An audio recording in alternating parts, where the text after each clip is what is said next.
Hello hello hello students, West Bengal commerce ক্লাসে তোমাদের সবাইকে স্বাগত। আমরা অ্যাকাউন্টেন্সি এই সাবজেক্টটি আজকে শুরু করতে চলেছি ক্লাস 12-এর সেমেস্টার 3-র সিলেবাস অনুযায়ী। সো সবার আগে আমরা আজকের অ্যাকাউন্টেন্সি এই সাবজেক্টটিতে কোন টপিকটা করতে চলেছি, আমরা আজকে করব accounting for partnership firm. Partnership ফার্মের হিসাব নিকাশ কিভাবে রাখা হবে এই চ্যাপ্টারটি আমরা করতে চলেছি। এই চ্যাপ্টারটি থেকে আমাদের এক্সামের জন্য খুবই গুরুত্বপূর্ণ। এখান থেকে টোটাল আমাদের 15 মার্কসের MCQ আসবে। সবার আগে দেখি আমরা আজকে কোন কোন টপিকগুলি করব। সবার আগে আমরা যে টপিকটি করব সেটা হচ্ছে পার্টনারশিপ কি, অর্থাৎ পার্টনারশিপ ফার্ম কি হয়, পার্টনারশিপ ফার্ম কাকে বলে, পার্টনারশিপ ফার্মের কি কি হিসাব রাখা হবে, এই সমস্ত বিষয়গুলি নিয়ে আমরা প্রথমে আলোচনা করব। Introduction of partnership firm. Second, এই যে পার্টনারশিপ ফার্মের আমরা অ্যাকাউন্টস করব, এই পার্টনারশিপ ফার্ম একটা অ্যাক্ট বা আইন অনুযায়ী চলে। সেই আইনটা হচ্ছে পার্টনারশিপ অ্যাক্ট 1932। এই ইয়ারটা তোমাকে মনে রাখতে হবে, এখান থেকে কিন্তু MCQ আসবে। তো এই পার্টনারশিপ আইনে কি কি রুলস লেখা আছে সেই রুলসগুলি নিয়ে আমরা আলোচনা করব। তৃতীয়, charge against profit and appropriation of profit, এই দুটো কথার মধ্যে ডিফারেন্স কি, এই দুটি কথা আমাদের পার্টনারশিপ অ্যাকাউন্টসে খুবই খুবই ইমপ্লিকেশনস রয়েছে, তো আমাদের ভালো করে আগে সেটা বুঝতে হবে। চতুর্থ, আমরা পড়বো profit and loss account and profit and loss appropriation account. তার মধ্যে PL অ্যাকাউন্টটা আমরা ক্লাস 11-এ কিন্তু শিখে গেছি, যেখানে আমরা trading profit and loss balance sheet করেছিলাম সোল প্রপার্টিশিপ বিজনেসের। তবুও আমরা এখানে আরেকবার আলোচনা করব যে PL অ্যাকাউন্ট কাকে বলে, কাদের বানানো হয়, এবং PL অ্যাপ্রোপ্রিয়েশন অ্যাকাউন্ট কি এবং কাদের বানানো হয়। আর লাস্ট, PL অ্যাপ্রোপ্রিয়েশন অ্যাকাউন্টটা আমাদের এই চ্যাপ্টার থেকে শিখতে হবে, তার ফরম্যাটটা আমরা আজকে শিখে নেব। তো সময় নষ্ট না করে আমরা আমাদের আজকের প্রথম টপিকসে চলে যাই। আমাদের আজকের ক্লাসের এই যে ক্লাস নোটগুলি রয়েছে, এই নোটগুলি তোমরা কিন্তু ডেসক্রিপশন বক্সের মধ্যে গুগল ড্রাইভ এর লিংক দেওয়া আছে, সেই লিঙ্কে গিয়ে সব কিছু ডাউনলোড করতে পারবে, অথবা হোয়াটসঅ্যাপ যে গ্রুপটি রয়েছে সেটা তোমরা জয়েন করো। সেখানে এই নোটসে পড়ার পর আমাদের আজকের ক্লাসে যে অঙ্কগুলো করাবো সেইগুলো করার পর যদি তোমাদের কোনো পয়েন্টসের ডাউট থাকে, তাহলে তোমরা কিন্তু সরাসরি হোয়াটসঅ্যাপ গ্রুপের মধ্যে আমাকে জিজ্ঞাসা করতে পারো, এবং তোমার যত ফ্রেন্ডস রয়েছে যারা কমার্স নিয়ে ক্লাস 12 এবার উঠলো, তাদের সবাইকে গ্রুপের লিঙ্কটা পাঠিয়ে দিতে পারো, যাতে তারাও এই ক্লাসগুলি করতে পারে। তো চলো আমরা আমাদের অ্যাকাউন্টসের পার্টনারশিপ ফার্মের প্রথম টপিকসটা একবার ডিসকাস করি। দেখো, বলছে দুই বা ততোধিক ব্যক্তি, দুই বা ততোধিক ব্যক্তি অর্থাৎ মিনিমাম দুইজন অথবা তার বেশি। তাহলে কি বোঝা গেল? মিনিমাম দুই অথবা দুইয়ের বেশি ব্যক্তির সমন্বয়ে নিজেদের মধ্যে লাভ ক্ষতি অর্থাৎ প্রফিট বা লস, প্রফিট হোক বা লস হোক, সেটি বন্টনের উদ্দেশ্যে অর্থাৎ ভাগাভাগি করে নেওয়ার উদ্দেশ্যে সকলের দ্বারা অর্থাৎ সবাই মিলে বা সকলের হয়ে, এই লাইনটা খুবই গুরুত্বপূর্ণ, সকলের দ্বারা অর্থাৎ যদি আমরা তিনজন বন্ধু A, B এবং C, এই তিনজন বন্ধু মিলে আমরা ঠিক করলাম একটা আমাদের পার্টনারশিপ ফার্ম শুরু করবো, অর্থাৎ পার্টনারশিপ ফার্মের বিজনেস শুরু করব। তাহলে কি বলছে? দুই বা ততোধিক ব্যক্তি, তাহলে ABC তিনজন বন্ধু শুরু করেছে, তাহলে দুইয়ের বেশি ব্যক্তি, তাহলে তারা পার্টনারশিপ ফার্ম খুলতে পারে। এখান থেকেও কিন্তু MCQ আসে যে মিনিমাম কতজন ব্যক্তি লাগে পার্টনারশিপ ফার্ম খুলতে গেলে, মিনিমাম দুইজন। তাহলে দুই বা ততোধিক ব্যক্তি একসাথে মিলে এই বিজনেস থেকে প্রফিট বা লস যাই হবে কিনা তারা নিজেদের মধ্যে ভাগ করে নেওয়ার উদ্দেশ্যে সকলের দ্বারা অর্থাৎ ABC তিনজনে মিলেই অথবা সকলের হয়ে এক বা একাধিক ব্যক্তির দ্বারা, অর্থাৎ আমরা ধরে নিলাম আমরা তিনজনই বিজনেস ডে টু ডে বেসিসে সামলাতে পারবো না, তাই আমরা বললাম যে ABC-র মধ্যে A আর B বললো, C কে বললো যে তুই সারা বছর বিজনেসটাকে সামলাবি আর আমরা বিজনেসে সবাই মিলে টাকাটা দিচ্ছি। তার মানে ABC তিনজন ব্যক্তি কিন্তু ডেলি বেসিসে বিজনেস সামলাচ্ছে না, ABC তিনজনে মিলে বিজনেসটা শুরু করেছে আর ওরা বললো C রেগুলার বেসিসে বিজনেসটা সামলাবে, অর্থাৎ তিনজনের হয়ে C কিন্তু একা বিজনেসটা ডেলি বেসিসে সামলাচ্ছে। তাহলে এই লাইনটার উদ্দেশ্য হচ্ছে সকলের দ্বারা, হয় সবাই মিলে বিজনেস সামলাচ্ছে অথবা সকলের হয়ে কোনো এক বা একাধিক ব্যক্তি সেই বিজনেসটা সামলাচ্ছে, এবং যে কারবার পরিচিত হয় তাকে অংশীদারি কারবার বা অংশীদারি প্রতিষ্ঠান বা পার্টনারশিপ ফার্ম বলে। তাই এক কথায় যদি বলি, মিনিমাম দুই বা তার বেশি ব্যক্তি একসাথে মিলে নিজেদের মধ্যে লাভ বা ক্ষতি যাই হোক না কেন সেটা ভাগাভাগি করে নেওয়ার উদ্দেশ্যে সকলের দ্বারা, অর্থাৎ সবাই মিলে অথবা যে কোনো এক বা একাধিক ব্যক্তি সবার হয়ে বিজনেসটা পরিচালিত করছে, এবং সেই ধরনের বিজনেসকে বলা হবে অংশীদারি প্রতিষ্ঠান বা পার্টনারশিপ ফার্ম। এবার যে সকল ব্যক্তি, অর্থাৎ এই যে এ, বি আর সি তিনজন ব্যক্তি পরস্পরের সঙ্গে এইরূপ অংশীদারি সম্পর্কে আবদ্ধ হলো, তাদের সবাইকে এক একজনকে বলা হবে অংশীদার বা পার্টনার। তাহলে পার্টনার কাদেরকে বলে? অংশীদারি প্রতিষ্ঠানে এক একজন যে ব্যক্তি তারা একসাথে মিলে যে বিজনেসটা শুরু করলো, তাদের প্রত্যেককে এক একজনকে পার্টনার বলে বলা হবে। তারা সকলে যৌথ মালিক বা জয়েন্ট ওনার হিসেবে গণ্য। অর্থাৎ এ বি সি এই যে তিনজন পার্টনার একসাথে পার্টনারশিপ ফার্ম শুরু করলো, তারা এক একজন প্রত্যেকেই কিন্তু যৌথভাবে এই বিজনেসের মালিক। অর্থাৎ এ বি সি প্রত্যেকেই কিন্তু এই বিজনেসের মালিক। এরপর আমরা যে টপিকটা করব সেটি হচ্ছে অংশীদারি প্রতিষ্ঠানের বৈশিষ্ট্য বা essential features of partnership firm. প্রথম, সদস্য সংখ্যা। এটা খুবই খুবই গুরুত্বপূর্ণ এমসিকিউ এর জন্য। এখান থেকে কিন্তু এমসিকিউ আসে। এক, দ্য কোম্পানিজ মিসলেনিয়াস রুল 2014, অর্থাৎ কোম্পানিজ অ্যাক্ট 2013 এর তার যে রুলটা বেরিয়েছিল 2024 তার যে রুলটা বেরিয়েছিল 2014 সালে, সেই রুলের 10 নম্বর ধারা অনুযায়ী কেন্দ্রীয় সরকার কোনো প্রতিষ্ঠানের অংশীদারের সংখ্যা 50 জন নির্দিষ্ট করেছে। অর্থাৎ সর্বোচ্চ, ম্যাক্সিমাম, তাহলে ম্যাক্সিমাম কতজন পার্টনার থাকতে পারে? 50 জন। তার বেশি কিন্তু তুমি চাইলে পার্টনারশিপ ফার্ম খুলতে পারবে না। তোমরা হয়তো মনে করলে যে আমি 100 জন মিলে একটা পার্টনারশিপ ফার্ম খুলবো, হবে না। তাহলে মিনিমাম 2 জন, একটু আগে আমরা জানলাম একটা ফার্ম খুলতে গেলে আমার মিনিমাম লাগবে 2 জন, আর ম্যাক্সিমাম লাগবে কজন? তাহলে মিনিমাম মিনিমাম হচ্ছে 2 আর ম্যাক্সিমাম হচ্ছে 50। এখান থেকে কিন্তু এমসিকিউ আসতে পারে। এরপর বলছে, সুতরাং অংশীদারি প্রতিষ্ঠানের সদস্য সংখ্যা ন্যূনতম 2 জন, এক্ষুনি বললাম, আর সর্বোচ্চ সদস্য সংখ্যা কজন? 50 জন। এমসিকিউ। দ্বিতীয় গুরুত্বপূর্ণ, চুক্তি বা এগ্রিমেন্ট। যে কোনো অংশীদারি প্রতিষ্ঠানের চুক্তি বা এগ্রিমেন্ট খুবই গুরুত্বপূর্ণ। অংশীদারি প্রতিষ্ঠানগুলি চুক্তির ভিত্তিতে গঠিত হয়। অর্থাৎ অর্থাৎ কোনো অংশীদারি প্রতিষ্ঠান গড়তে গেলে আমার কিন্তু চুক্তি বা এগ্রিমেন্ট কিন্তু অবশ্যই করতে হবে একজন পার্টনারের সাথে আরেকজন পার্টনারকে। চুক্তি লিখিত হতে পারে, অর্থাৎ কাগজে কলমে লেখা হতে পারে, বা মৌখিক হতে পারে বা মুখের কথাই হতে পারে।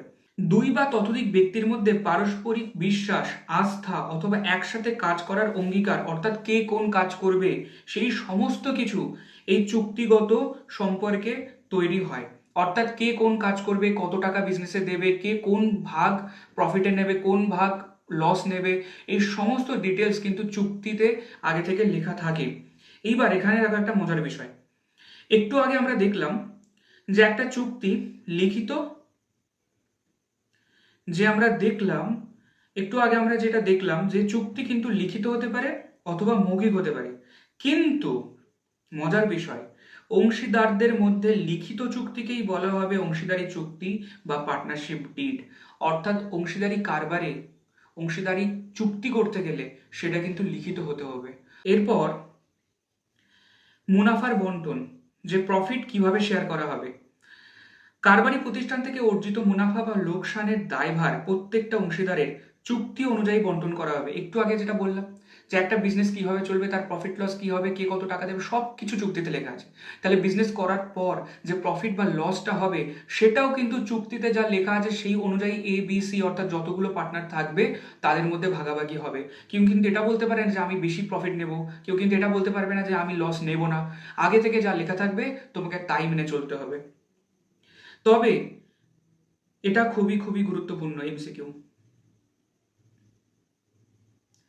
তবে অংশীদারি চুক্তির অনুপস্থিতিতে, অর্থাৎ অংশীদারি চুক্তিতে যদি কিছু না লেখা থাকে প্রফিটের ব্যাপারে বা লসের ব্যাপারে, তাহলে বা চুক্তিতে এইরূপ কোনো বিষয় উল্লেখ না থাকলে, অর্থাৎ অংশীদারি চুক্তি যদি না থাকে অথবা অংশীদারি চুক্তিতে যদি কোনো কিছু না লেখা থাকে, তাহলে অংশীদাররা সমহারে বা ইকুয়ালি লাভ বা লোকসান বহন করবে। অর্থাৎ ধরে নাও এ, বি, সি একটা পার্টনারশিপ ফার্ম শুরু করলো এবং তাদের মধ্যে ঠিক হলো তারা 2:1 প্রফিট বা লসটাকে ভাগ করে নেবে। এবার মনে করো এবিসি পার্টনারশিপ ফার্ম শুরু করেছে এবং তারা চুক্তি করতে ভুলে গেছে বা চুক্তিতে প্রফিট বা লস কি ভাগে ভাগাভাগি হবে সেটা লিখতে ভুলে গেছে।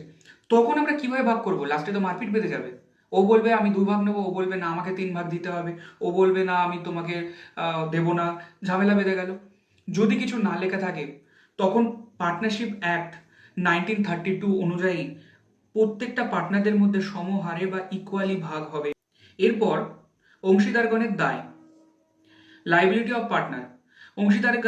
অংশীদারগণের দায় অসীম, অর্থাৎ আনলিমিটেড।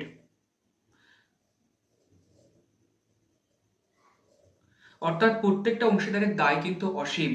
অংশীদারি কারবারের সম্পত্তি থেকে দায় যদি বেশি হয় তবে অংশীদারগণের ব্যক্তিগত সম্পত্তি থেকে সেই দায় মেটাতে হবে।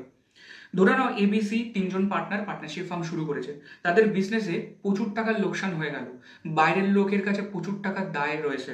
ধরে নাও বাইরের ব্যাংকের কাছ থেকে এরা লোন নিয়েছিল কত 10 লাখ টাকার, এবং বিজনেস লসে চলে গেছে এবং সেই টাকা তারা শোধ দিতে পারছে না। তাহলে কি হবে? ব্যাংক কিন্তু এবিসি নিজেদের বাড়ি বিক্রি করে হলেও, নিজেদের সম্পত্তি বিক্রি করে হলেও সেই টাকা কিন্তু মেটাতে হবে। অর্থাৎ প্রত্যেকটা পার্টনারের দায় কিন্তু অসীম যতক্ষণ না সেই বিজনেসের দায় মেটাতে পারছে তারা। এরপরে পৃথক সত্তা।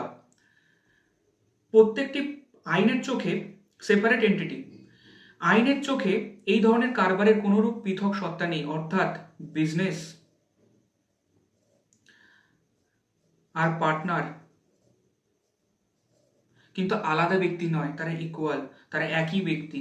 আমরা নর্মালি জানি যে আইনের চোখে প্রত্যেকটা বিজনেস এবং তার মালিক দুজন আলাদা ব্যক্তি, পৃথক সত্তা রয়েছে।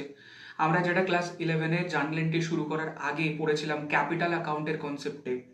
কিন্তু পার্টনারশিপ ফার্মে কিন্তু পুরোটাই আলাদা। পার্টনারশিপ ফার্মে পার্টনারের বা বিজনেসের কিন্তু ডিফারেন্ট এন্টিটি নয়, তারা দুজন একই ব্যক্তি।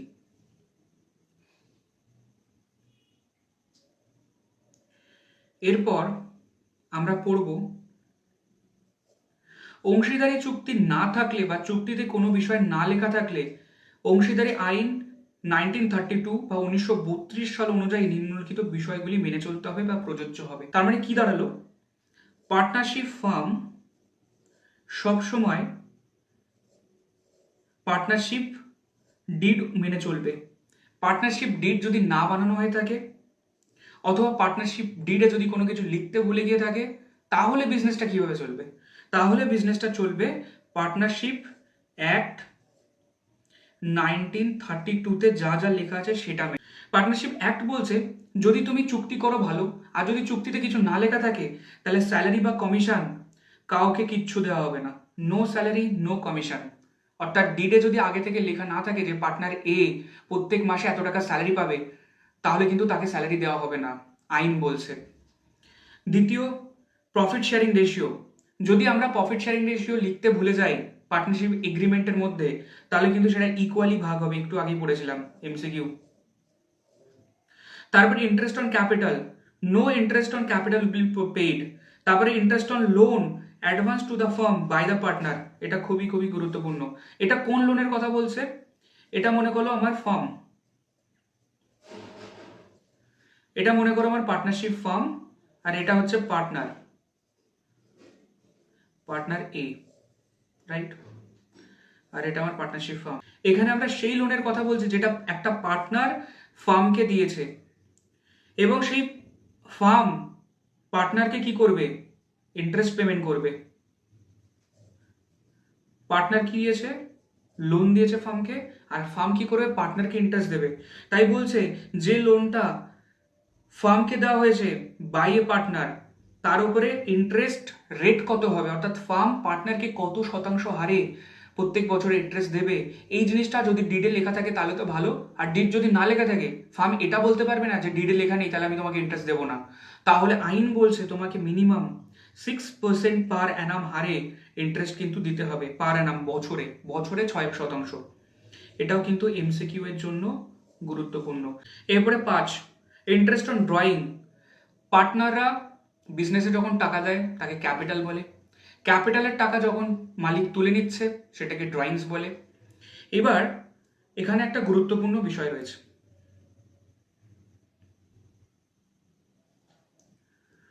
ড্রয়িংস। সবার আগে বলি, ড্রয়িংস দু রকমের হতে পারে।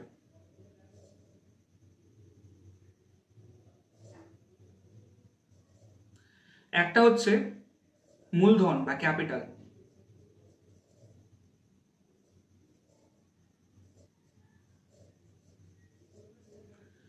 আর একটা হচ্ছে প্রফিটের টাকা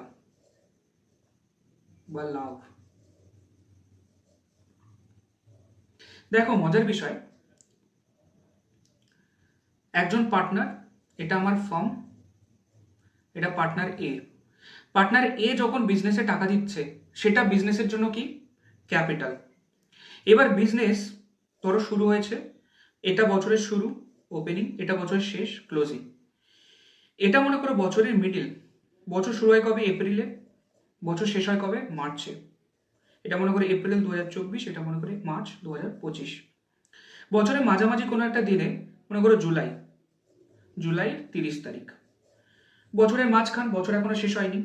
এখান থেকে এই পর্যন্ত আমার 30,000 টাকা প্রফিট হয়েছে বিজনেস। মানে বিজনেস এপ্রিলে শুরু হয়েছিল, এই অবধি এসে দেখা যাচ্ছে বিজনেসে অলরেডি এই মাসে 30,000 টাকা প্রফিট হয়েছে। কিন্তু প্রফিট তো এখনো মালিককে দেওয়া যাবে না, কারণ বছর শেষ হবে, আমরা পিএল অ্যাকাউন্ট বানাবো, সেখান থেকে সারা বছরের প্রফিট বার করব। সেই প্রফিটটা প্রফিট শেয়ারিং রেশিওতে পার্টনারদের মধ্যে ভাগ হয়। হতে পারে এই মাসে লস হয়ে গেল, তাহলে এই যে প্রফিটটা হলো, আমরা তো বলতে পারবো না যে সারা বছরের শেষে 30,000 টাকাই প্রফিট থাকবে, হয় তার থেকে বাড়বে, নাহলে তার থেকে কমে যাবে। কারণ প্রথম 6 মাসে প্রফিট হয়েছে মানে পরের 6 মাসেও যে প্রফিট হবে এমন কোনো কথা নেই। এবার মালিক যখন বিজনেসে টাকা দেয় সেটাকে ক্যাপিটাল বলে, এবং সেই ক্যাপিটালের টাকা যখন মালিক তুলে নেয় তাকে বলা হয় ক্যাপিটাল ড্রয়িংস। কি বলে?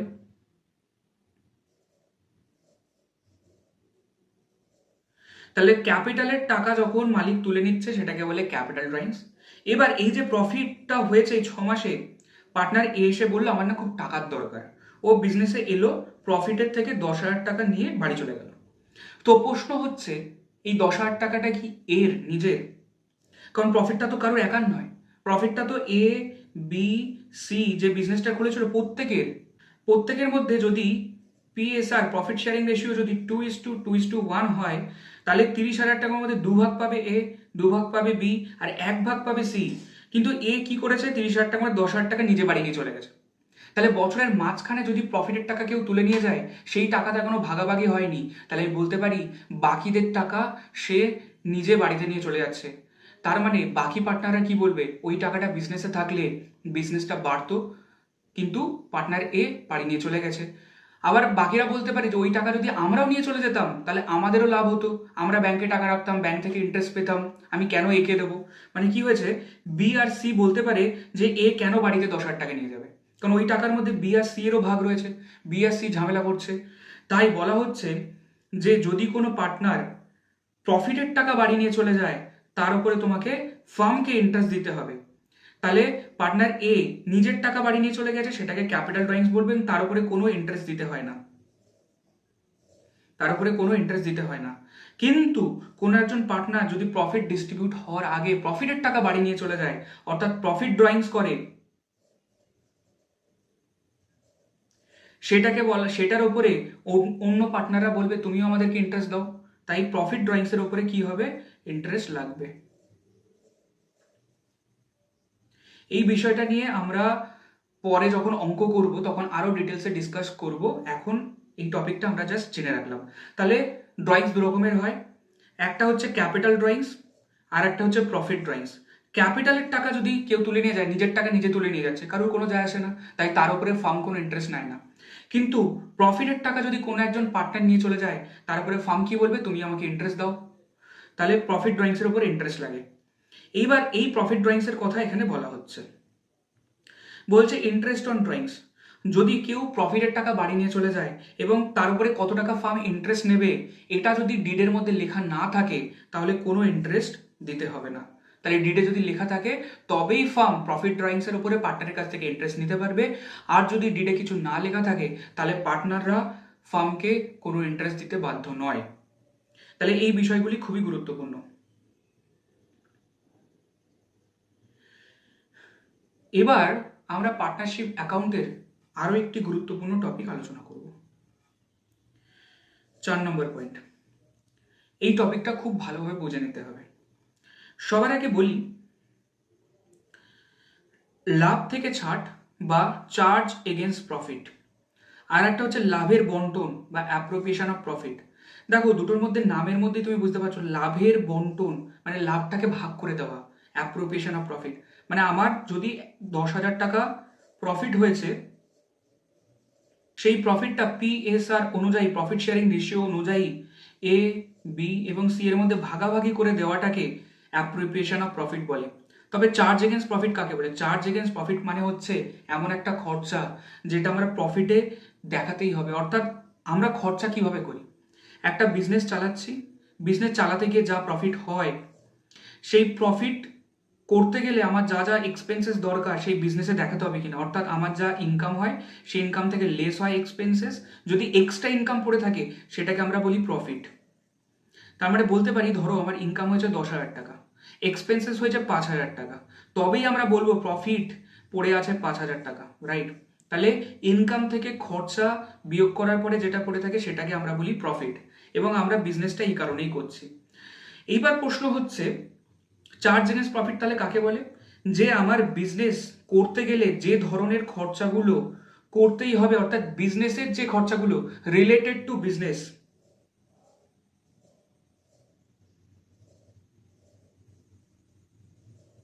ফর অ্যান এক্সাম্পল, ধরো আমরা একটা শপ রাস্তার ধারে ভাড়া নিয়েছি, তার উপরে রেন্ট দিতে হবে।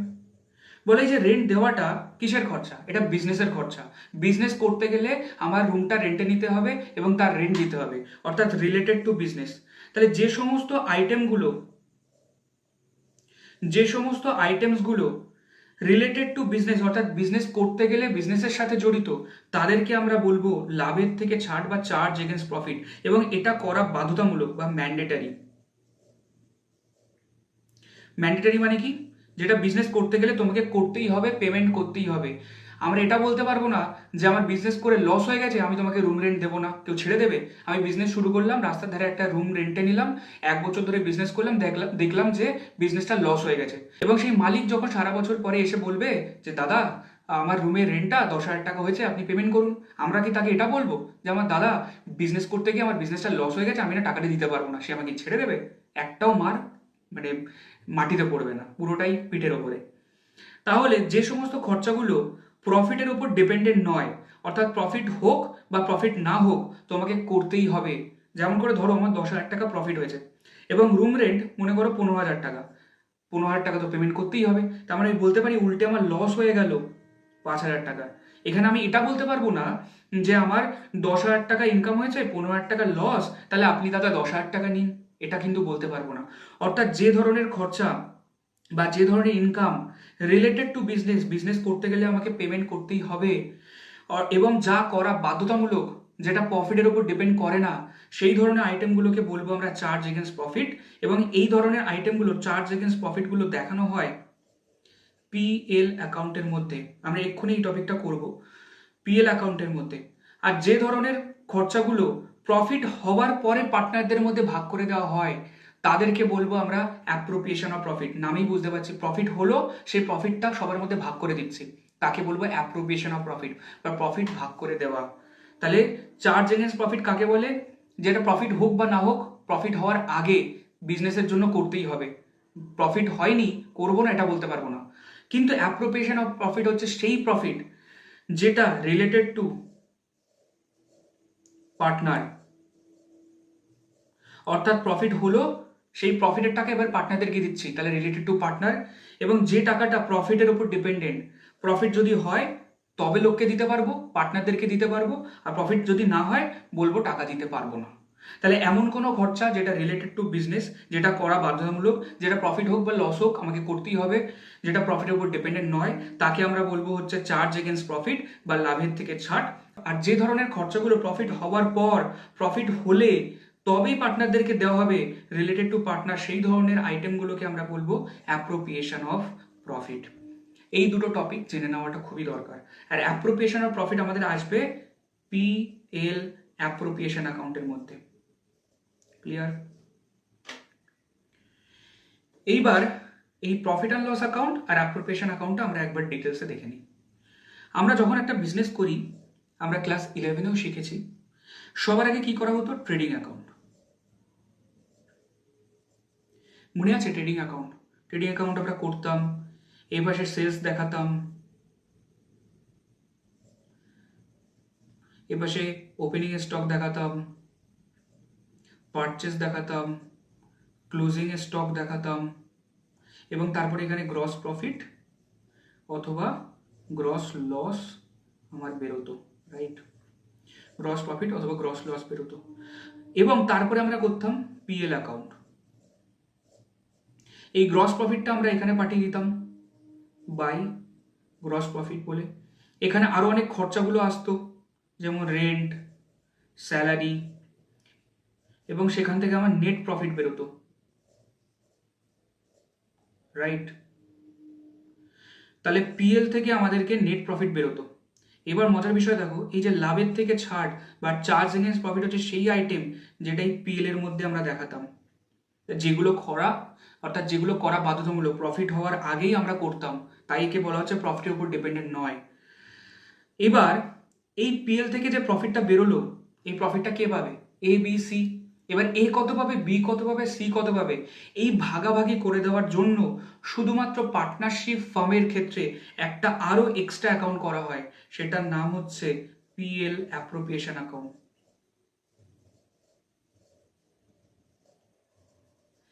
পিএল অ্যাপ্রোপ্রিয়েশন অ্যাকাউন্টও পিএল অ্যাকাউন্টের মতনই, কিন্তু পিএল থেকে যে প্রফিটটা বেরোলো সেই প্রফিটটা শুধু এখানে ভাগ করে দেওয়া হবে। তাহলে বাই নেট প্রফিট বলে চলে এলো, এবং নেট প্রফিট যত টাকা এলো সেই টাকাটা এ, বি এবং সি এই তিনজনের মধ্যে ভাগ করে দিলাম।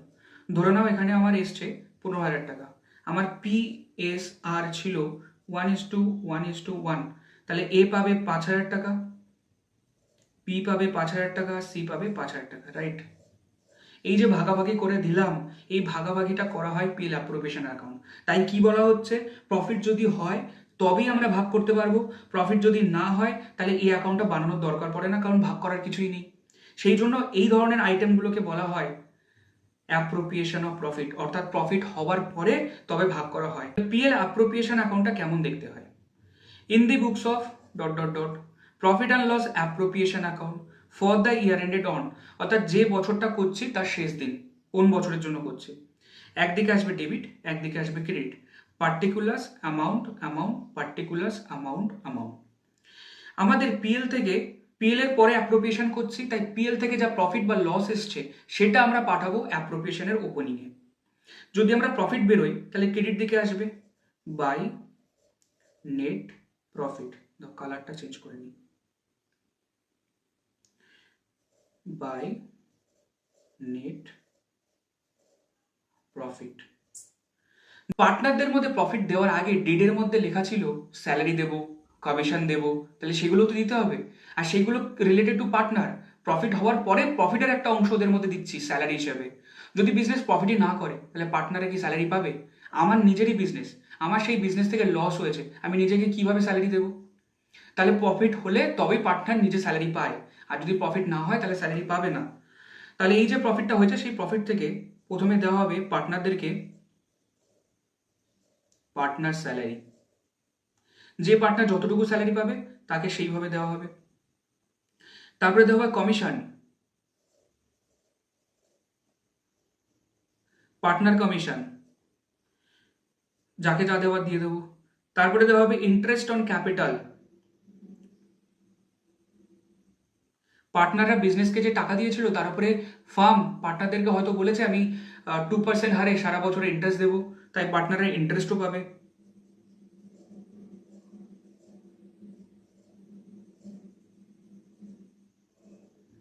Interest on capital. এবং ধরে নাও এখানে আমার ছিল 50,000 টাকা, 50,000 টাকা থেকে এখানে মনে করো আমরা স্যালারি হিসেবে 10,000 টাকা দিয়ে দিলাম, এখানে মনে করো 30,000 টাকা দিয়ে দিলাম, আর এখানে মনে করো আমরা 5,000 টাকা দিয়ে দিলাম। তাহলে 50-এর মধ্যে 10, 30, 40, আর এখানে 5, 45 দিয়ে দিয়েছি, এখনো 5000 পড়ে রয়েছে। তাহলে স্পেসিফিক্যালি প্রফিট থেকে ডিডের মধ্যে যাকে যা দেওয়ার কথা লেখা ছিল সেটা সবাই পেয়ে গেল। এরপর এক্সেস যে প্রফিটটা রয়েছে সেই প্রফিটটা আবার ওদের মধ্যে ভাগাভাগি হয়ে যাবে প্রফিট শেয়ারিং রেশিওতে। Two partner capital A B C, PSR অনুযায়ী এর যা পিএসআর আছে ধরে নাও 2:1, অর্থাৎ এই যে 5,000 টাকা প্রফিটটা পড়ে রয়েছে তার মধ্যে 2 ভাগ পাবে এ, তার মধ্যে 2 ভাগ পাবে বি, আর তার মধ্যে 1 ভাগ পাবে হচ্ছে সি, এবং সব কিছু ভাগাভাগি হয়ে গেল। এখানে বাড়ি চলে গেছে, এখানে বাইরে চলে গেছে, এখানে বাইরে চলে গেছে। তাহলে প্রফিট দেখো যত টাকার ছিল সবার মধ্যে স্যালারি চলে গেল, কমিশন চলে গেল, ইন্টারেস্ট চলে গেল, এবং অন্যান্য আরো কিছু যদি থাকে সেগুলোও দেব। এবং তারপরে এক্সেস যদি কিছু প্রফিট থাকে সেটা পিএসআর অনুযায়ী প্রত্যেকটা পার্টনারের মধ্যে ভাগ হয়ে গেল, এবং আমার অ্যাকাউন্টটা দুপাশ ম্যাচ করে যাবে। তাহলে এই যে প্রফিটটা ভাগ করে দেওয়া হচ্ছে, এই ভাগ করে দেওয়ার জন্য যে অ্যাকাউন্টটা খুললাম তাকে বলবো profit and loss appropriation account. তো আশা করব যে profit and loss appropriation account, charge against profit এবং অ্যাপ্রোপ্রিয়েশন অফ প্রফিট এবং পার্টনারশিপ কাকে বলে এই পুরো টপিক্সটা তোমরা বুঝতে পেরেছো। তো আমাদের পার্টনারশিপ অ্যাকাউন্ট ক্লাস 12 সেমিস্টার 3 প্রথম যে ক্লাসটা আমাদের আজকে এই পর্যন্ত রাখছি। তোমরা বাড়িতে প্র্যাকটিস করো, রিভিশন করো, আর কোনো ডাউট থাকলে হোয়াটসঅ্যাপ গ্রুপে জিজ্ঞাসা করো। তো দেখা হচ্ছে তোমাদের সাথে পরের ক্লাসে। So thank you so much.